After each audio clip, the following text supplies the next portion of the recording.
ভাই এই যে দেখেন, ছাগলটার ভালো করে কি পড়লো এগুলো? ওরে সর্বনাশ, এতগুলো টাকা! সব তো দেখি 100 টাকা, 500 টাকার, 1000 টাকার বান্ডিল। দেখার আগে সারাই ফেলি। ও ভাই, বাড়ি আর ভাঙড়ি ছিল না, সারা বাড়ি খুঁজে এই কটা ভাঙড়ি পালাম। আইসা ভাই, এখন আপনি কোন এই ভাঙ্গিগুলো কয় টাকা দেবো আপনারে? কয় টাকা আর দেবেন? সব জায়গাতে যে কয় টাকা করে কেজি কেনেন, আমারও সেই কয় টাকা করে দেবেন। প্রয়োজনে আমি আরো টাকা বেশি দিয়ে এই ভাঙ্গিগুলো নিয়েই যাবো, কেননা এর ভিতরে তো 500 টাকার, 1000 টাকার নোট সব। কি হলো ভাই, চুপ করে রয়েছো কেন? কয় টাকা করে দিবা কবা তো? ও ভাই, না কিছু না, করছি কি ওজন টোজন আর দিলাম না। এই কয়টা মাল কি আর ওজন দেবো? ওই সব ধরে আপনি কয় টাকা রাখবেন শুধু তাই কন। ওজন দিবা না মানে? ওজন ছাড়া তুমি এই টিন কি করে নিবা? ওজন দিয়ে যে কয় টাকা দাম হয় সেই কয় টাকা তুমি আমার দিবা। এই টিন তো ওজন দিতে গেলেই টাকাগুলো ভাই দেখে ফেলাবে। যেভাবে হোক লাইন সাইজ করে ওজন বাদেই মালগুলো আমার কিনতে হবে। এই ভাইরা কিছু বুঝতে দেওয়া যাবে না। ও ভাই, করছি কি যে এই কয়টা টিনের জন্য আর ওজন দিচ্ছি নে। এই জায়গায় কয় টাকায় ভাই হবে না? ওই আমি আপনারে অনুমান করে ওই 4 কেজির টাকা দিয়ে দিচ্ছি। ব্যাপার, 2 কেজি ওজন মতো মালে 4 কেজির টাকা দিয়ে দিতেছে, এই সুযোগ তাছাড়া করা যাবে না ভাই। তাহলে আমার 10 কেজির টাকা দেওয়া লাগবে, না হলে এই মাল আমি আপনারা দিতে পারবো না। কি রকম হইলো? এই ভাই আবার কোন সুযোগে সদ ব্যবহার করতেছে? ও ভাই, কি করছেন? এই জায়গায় তো 2 কেজি টিনও নেই, আমি আপনার 10 কেজির দাম দেবো কি করে কন?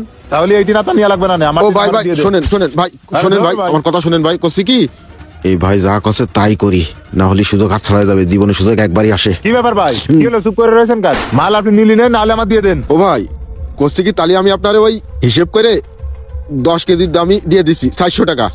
1 2 3 4, এই যে 400 টাকা ভাই। আচ্ছা ঠিক আছে, তাহলে থাকেন, চলে গেলাম। আচ্ছা ভাই, 10 কেজির টাকা নিয়ে কি করবি? ধান তো আমি বাতাই ফেলেছি, কপাল খুলে গেছে, চকচিকে টাকা সব। আমার আর ভাঙ্গির ব্যবসা করা লাগবে না। আহা গো, কপাল খুলে গেছে আমার। আল্লাহ আমার দিকে তাকাইছে 2 চোখ তুলে। আশেপাশে কেউ নেই তো আবার? তাড়াতাড়ি কাটে পড়ি জায়গাতে। ও টাকা টাকা, কেউ দেখার আগে এই জায়গাতে সরে যেতে হবে আমার।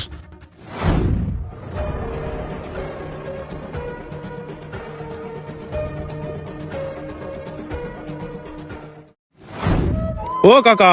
হ্যাঁ বাবা কও। সে জমি বন্ধকের টাকাটা তো দিলেন না, স্টাম্পও কমপ্লিট হয়ে গেছে। এখন আপনি টাকা দিলি সই স্বাক্ষর করে আমি জমিটা আপনারে বুঝাই দিতাম। আরে বাবা দাঁড়াও, তোমার টাকা আমি ঘরে রাখিছি। ছেলেটা কনে গেল রে? এ আলামিন, এদিকে আয়। ঠিক আছে আব্বা, ডাকছেন ওই না? কোসে ঘরে পুরনো টিন আছে, ওর ভিতরে 2 লাখ টাকা আছে, যা ওইটা নিয়ে আয়। কি করছেন আব্বা? ওই ভাঙড়ি তো আমি ভাঙড়িয়ালার কাছে কি করলি তুই? ভাঙড়িওয়ালার কাছে বিক্রি করে দিছিস মানে? তুই কার কথা শুনে ওই ভাঙড়ি বিক্রি করেছিস? ওই পুরনো টিনির ভাঙড়ির ভিতরে আমি জমি বন্ধকের জন্য 2 লাখ টাকা রাখিছি। যে জায়গাতে পারিস তুই আমার টাকা নিয়ে আসবি, বেরো আমার বাড়িতে। বাবারে, বিপদ তো একটা ঘটে গেছে, এখন কি করব কও? এখন কি আর করার, দেখেন টাকা ম্যানেজ করতে পারেন কিনা। টাকা ম্যানেজ হলে আমারে খবর দেন, আমি এসে নিয়ে যাবো। আচ্ছা ঠিক আছে বাবা। আচ্ছা কাকা, তাহলে তুমি যাও। ঠিক আছে। আল্লাহ রে, আমি এখন কি করব? আমারে কি একটা বড় বিপদ হয়ে গেল এ।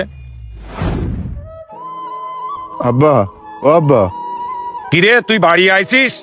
তোরে কইছে নে টাকা না নিয়ে তুই বাড়ি আসবি নে, তা তুই বাড়ি আসলি কেন?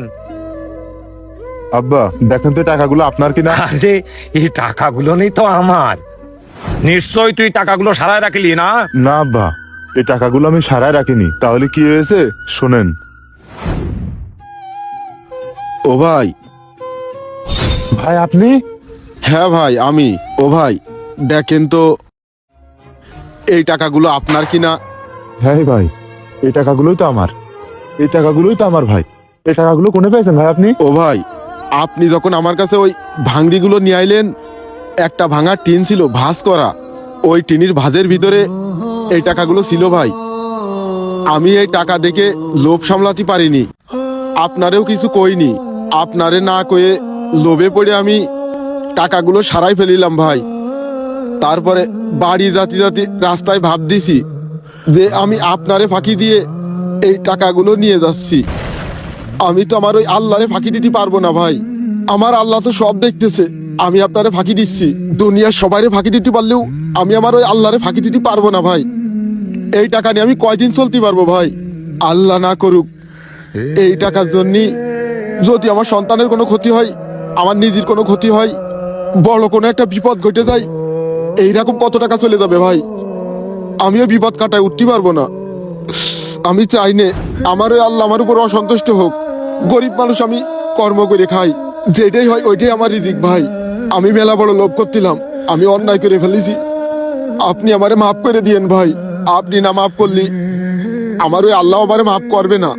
ও ভাই, আপনি আমার মেলা বড় উপকার করেছেন, আর আপনি অনেক ভালো মানুষ। এই সমাজে আপনার মতো একজন ভালো মানুষ পাওয়া যায় না ভাই। আমি সত্যি লোভ করছিলাম ভাই, আমারে মাফ করে দিন। এরম লোভ যেন কেউ না করে, এরম লোভ যেন কেউ না করে। তাকেন ভাই, মাফ করে দিন।